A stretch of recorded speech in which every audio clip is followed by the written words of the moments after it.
i den heliga moskén. Den stund vår syster Matilda, hon är bättre än av oss allihopa. Hon är bättre än oss allihopa. Jag säger 3 gånger, hon är bättre än oss allihopa. Varför?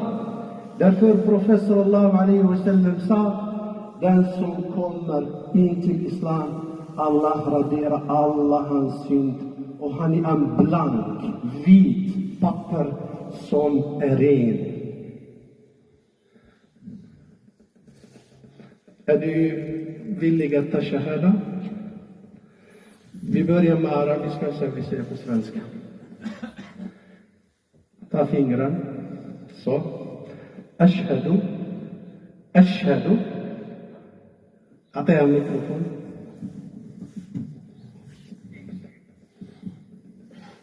Kom igen, alla syster. Ashhadu. Ashhadu. Allah. Ilaha. Illa. Allah. وأشهد أن محمدا رسول الله. Jag bevittnar att det finns ingen Gud förutom Allah. Och jag bevittnar att profeten Muhammed sallallahu alaihi wasallam